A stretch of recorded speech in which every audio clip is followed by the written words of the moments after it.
Pour la première méthode, divisez la pastèque en 8 morceaux. Séparez la pulpe de l'écorce. Faites ensuite quelques incisions verticales et déplacez légèrement les tranches obtenues à l'intérieur de l'écorce de la pastèque. Et voilà une façon originale de servir la pastèque. Pour la deuxième méthode, nous avons besoin d'un quart de pastèque. Commencez par faire quelques incisions verticales. Faites ensuite des incisions horizontales pour obtenir des cubes de pastèque. Séparez ensuite la chair de l'écorce. Les tranches sont prêtes et l'écorce sert d'assiette. Utilisez une fourchette pour ramasser facilement les cubes de pastèque. Pour la troisième méthode, divisez la pastèque en deux. Placez l'une des moitiés sur une table et coupez-la dans le sens de la longueur et de la largeur. Vous obtiendrez ainsi des tranches de pastèque, faciles à prendre avec les mains. Et l'écorce peut toujours être remise en place. Cette fois-ci, nous prenons la même chose, on le coupe en deux et on enlève progressivement toute la peau. Nous la trancherons de la même manière que dans la troisième méthode. Prenez un bol profond, posez-le sur la pastèque et retournez-le.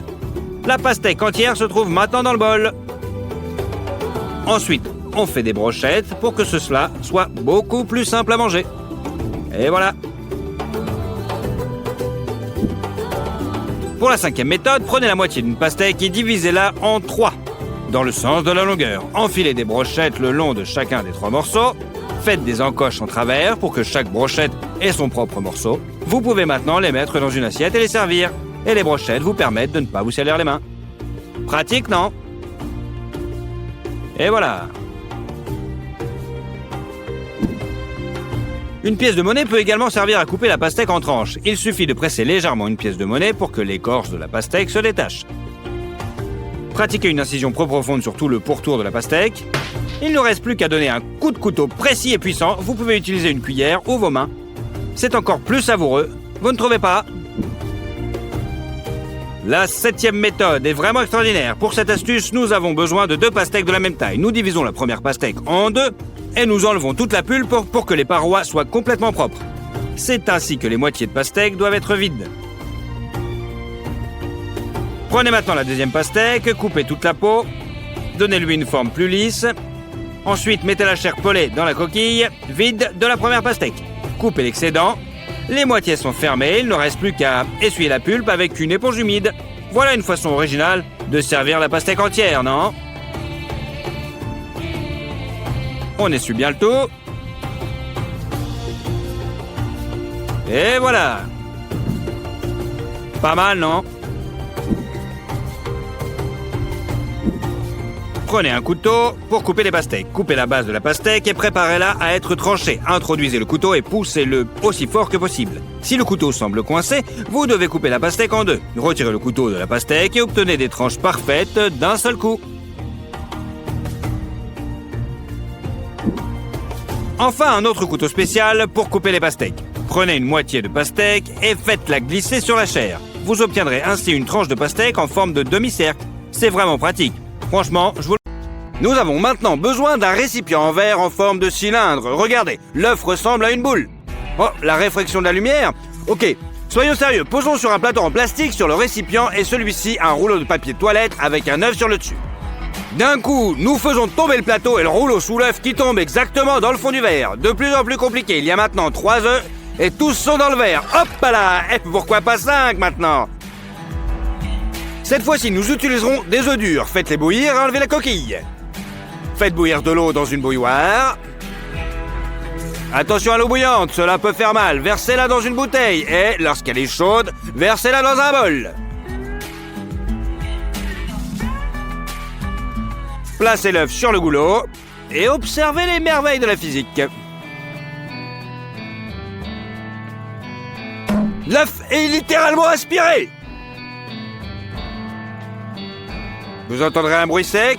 Regardons de plus près. Un œuf dans une bouteille! Vous pouvez faire la même chose avec un morceau de papier en feu. Le feu brûlera tout l'oxygène à l'intérieur de l'œuf et se rétractera encore plus vite. Pour ma prochaine expérience, j'ai besoin d'un aquarium comme celui-ci. À quoi ressemble-t-il? Nous remplissons l'aquarium presque à ras, bord avec de l'eau. On casse un œuf cru à l'intérieur. Il tombe directement au fond. Avec nos doigts, on fait une sorte de petit tourbillon. L'eau et le blanc de l'œuf le rend visible. Regardez, c'est une tornade d'œufs. Et au milieu de la tempête, il y a bien sûr le jaune d'œuf qui ne pense même pas à s'étaler. Contrairement au blanc d'œuf, dont les particules ont déjà été soufflées dans tout l'aquarium. Pas mal, non? Pour la prochaine expérience, nous aurons besoin d'une coquille vide, mais je vais d'abord vous montrer comment la fabriquer. Il faut d'abord percer 2 petits trous sur les côtés opposés de l'œuf. Maintenant, on prend une bouteille en plastique et on fait un trou dans le fond. On remplissait de l'eau qui commencera immédiatement à s'écouler par le trou. Mais pour l'instant, nous allons le boucher avec un doigt. Fixez l'œuf préparé au goulot de la bouteille avec la pâte à modeler et retirez le doigt du trou. Mais un petit peu plus tard.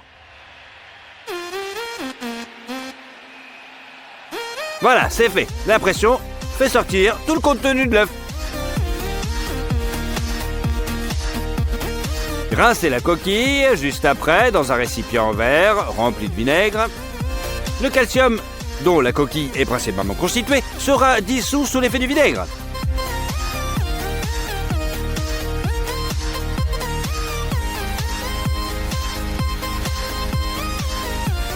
Normalement, la pellicule intérieure reste cependant intacte.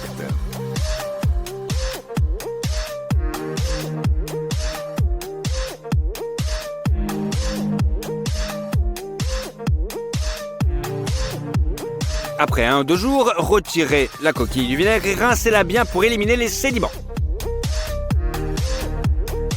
Ensuite, séchez-la à l'aide d'un sèche-cheveux afin d'éliminer l'excès d'humidité. Soufflez le film pour qu'il reprenne sa forme d'œuf original. Et voilà, nous avons maintenant un œuf en caoutchouc. Il est élastique et rebondit bien sur les surfaces. Tout comme une vraie balle. Pas mal, non?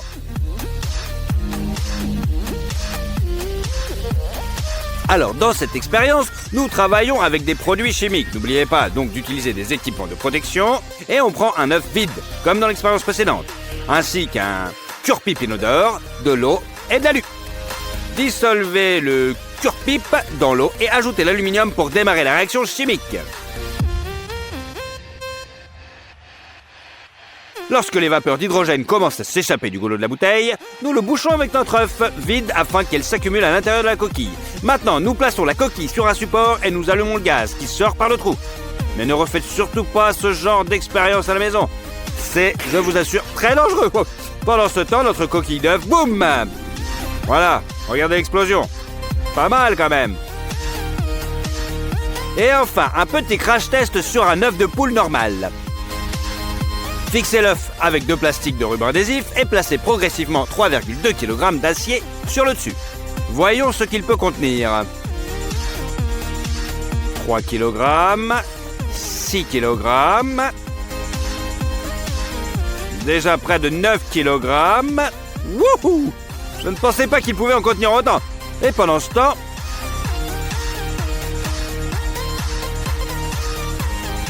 le poids est déjà de 16 kilos. Attention. 19 kilos. Mais voilà, c'est trop pour notre œuf. La charge maximale d'un œuf peut supporter se situe donc entre 16 et 19 kilos. Il est quand même vraiment plus résistant qu'il n'y paraît, vous trouvez pas ?